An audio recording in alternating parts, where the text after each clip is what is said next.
¿Cuál es la diferencia entre pecado, transgresión, iniquidad y abominación? Muchas personas afirman que los errores ante Dios tienen el mismo peso y gravedad, pero eso no es lo que enseña la Biblia. La Biblia utiliza palabras diferentes para errores diferentes, y confundir estas palabras puede cambiar por completo la forma en que entendemos el juicio y la misericordia de Dios. Hoy descubrirás que pecado, transgresión, iniquidad y abominación no son lo mismo. Cada una de estas palabras tiene un peso diferente, un origen diferente y una consecuencia diferente. Vamos a profundizar en el origen de estas palabras, a entender lo que significan en el contexto bíblico y a ver, en la práctica, cómo personajes reales de la Biblia vivieron cada uno de estos errores. ¿Quién pecó por debilidad? ¿Y quién llegó al punto más grave de todos? Comprenderás cada uno de estos 4 niveles de errores, por orden de gravedad, con ejemplos claros y directos. Si te interesa este contenido, aprovecha para suscribirte al canal, dar tu like y activar la campana, porque cada semana hay contenido así, serio y accesible para ti. Antes de continuar, quiero contextualizar por qué esta distinción es tan importante. Cuando leemos la Biblia, estas palabras aparecen a menudo traducidas de la misma manera. Pecado. Esto crea la ilusión de que todos los errores tienen el mismo peso ante Dios.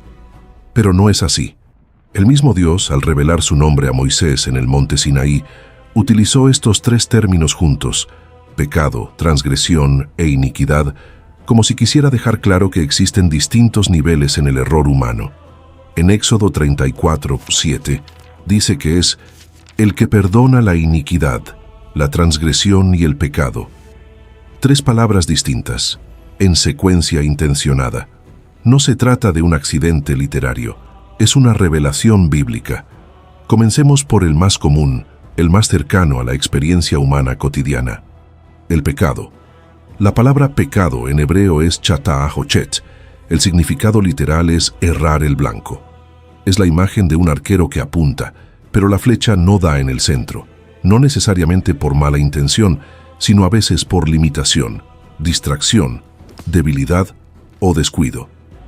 En el griego del Nuevo Testamento, la palabra es hamartía, con el mismo significado: desviación, fallo, ausencia del punto correcto. El pecado en este nivel es el error más básico. Es el ser humano que no alcanza la perfección de Dios, que resbala, que falla sin haber planeado necesariamente fallar. El ejemplo más claro es Pedro. Cuando Jesús fue arrestado en el jardín de Getsemaní, Pedro lo siguió de lejos. 3 veces alguien le preguntó si conocía a ese hombre. 3 veces Pedro lo negó. No fue un plan premeditado, fue miedo. Fue debilidad humana en un momento de extrema presión. Lucas 22:60 registra que en la tercera negación cantó el gallo, y Jesús se volvió y miró a Pedro. Esa mirada partió el corazón de Pedro, que salió y lloró amargamente. Eso es el pecado en su forma más básica, el fracaso de un hombre que amaba a Dios, pero que cedió a la debilidad en un momento crítico. ¿Y qué le pasó a Pedro? Fue restaurado. Jesús, después de la resurrección, lo buscó personalmente y le dio la misión de pastorear sus ovejas. El pecado, cuando se reconoce con sinceridad, abre el camino a la misericordia. Pero hay un segundo nivel, y aquí es donde la cosa se pone más seria. La transgresión. La transgresión, en hebreo pesha, tiene un peso diferente. La traducción más precisa no es errar el blanco, sino rebelarse, violar deliberadamente un límite conocido. La imagen ahora no es la de un arquero distraído, es la de alguien que sabe exactamente dónde está la frontera, la mira y la cruza a propósito. La transgresión presupone conciencia, presupone elección. Es el error que nace de la voluntad, no de la debilidad. El ejemplo bíblico más didáctico aquí es el rey Saúl. En 1 Samuel 15, Dios ordenó claramente a Saúl que destruyera por completo a los amalecitas, personas, animales, todo. Saúl fue a la batalla, ganó, pero perdonó al rey Agag y a los mejores animales, alegando que serían para sacrificio. Cuando el profeta Samuel llegó y le preguntó qué había sucedido, Saúl trató de justificar su desobediencia con un argumento religioso. Samuel respondió con una de las frases más poderosas del Antiguo Testamento. ¿Acaso el Señor se complace en los holocaustos y sacrificios como en obedecer la voz del Señor? He aquí que obedecer es mejor que sacrificar. 1 Samuel 15:22. Saúl no se equivocó por olvido. Sabía lo que Dios había ordenado. Eligió hacer lo contrario. Eso es transgresión, y las consecuencias fueron devastadoras. El reino le fue quitado a Saúl ese mismo día. Observe la diferencia. Pedro falló por miedo en un momento de presión. Saúl desobedeció por voluntad propia, a pesar de saber lo que Dios había ordenado. El nivel de gravedad es completamente diferente. Ahora llegamos al tercer nivel, la iniquidad. La iniquidad, en hebreo avon, proviene de una raíz que significa torcer, distorsionar, curvar hacia el lado equivocado. Mientras que el pecado es errar el blanco y la transgresión es cruzar un límite a propósito, la iniquidad es algo aún más grave. Es la distorsión del carácter en sí mismo. Es el patrón de error que se repite tanto que comienza a reformatear la naturaleza interior de la persona. La iniquidad no es solo el acto, es lo que el acto revela sobre en quién se ha convertido la persona por dentro. El ejemplo más doloroso aquí es David. Sí, el hombre según el corazón de Dios. En 2 Samuel 11, David vio a Betsabé desde la azotea del palacio. Sabía que estaba casada con Urías, uno de sus guerreros más leales, y aún así mandó a buscarla. Después de que ella quedó embarazada, David intentó encubrir lo sucedido, manipulando la situación para que Urías se acostara con su propia esposa. Cuando eso no funcionó, David puso a Urías en primera línea de batalla, asegurando su muerte. Adulterio, manipulación, asesinato premeditado. No fue un momento de debilidad. No fue cruzar una línea por descuido. Fue una secuencia deliberada de decisiones que revelaban cuánto el poder había distorsionado el carácter de David por dentro. Cuando el profeta Natán confrontó a David con la famosa parábola de la oveja, David reconoció: «He pecado contra el Señor». 2 Samuel 12:13. Y en el Salmo 51, escrito en ese mismo contexto, David usa las tres palabras: pide perdón por el pecado, por la transgresión y por la iniquidad. Entendió que había algo torcido dentro de él que necesitaba una profunda obra de restauración. No solo el perdón de un acto, sino la renovación interior. La iniquidad también tiene una dimensión generacional. En Éxodo 25, Dios habla de visitar la iniquidad de los padres sobre los hijos hasta la tercera y cuarta generación. No se trata de un castigo automático, sino de una advertencia de que los patrones de distorsión moral se propagan. Los hijos que crecen observando la iniquidad de sus padres tienden a reproducir los mismos patrones si no hay una intervención.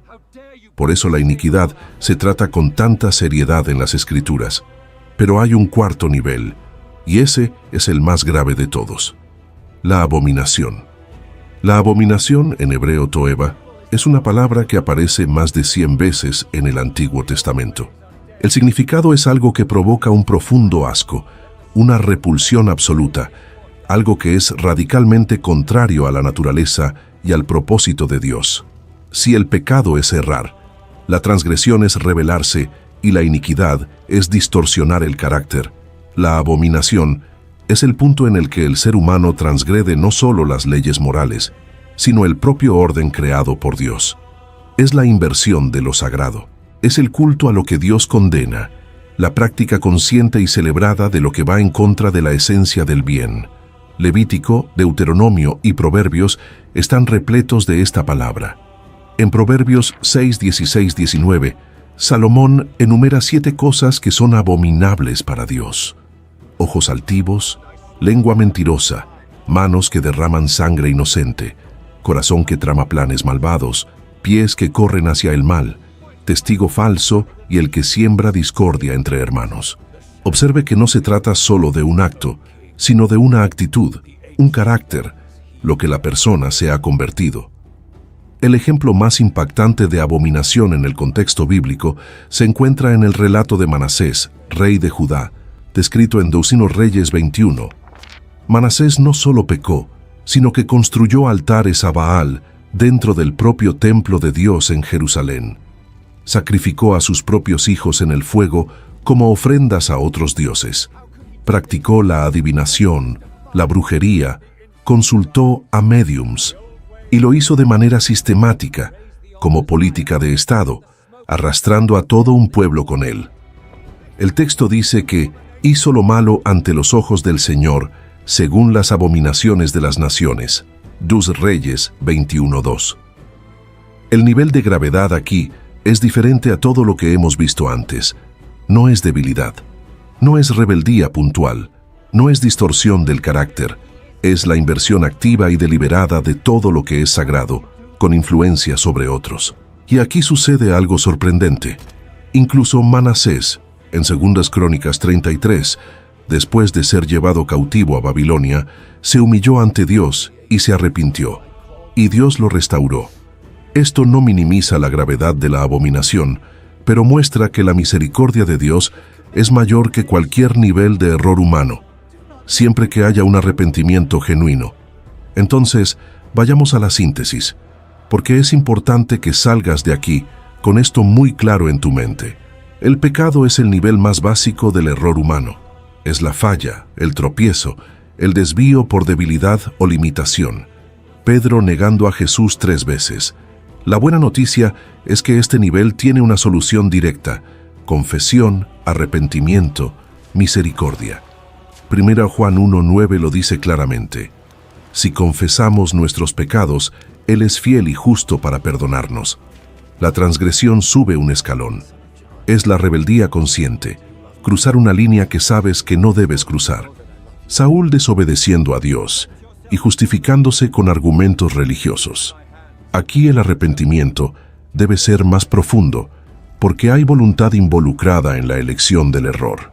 La iniquidad es el patrón establecido, la distorsión del carácter construida a lo largo del tiempo por elecciones repetidas. David, en la cima del poder, revelando cuán retorcido estaba por dentro.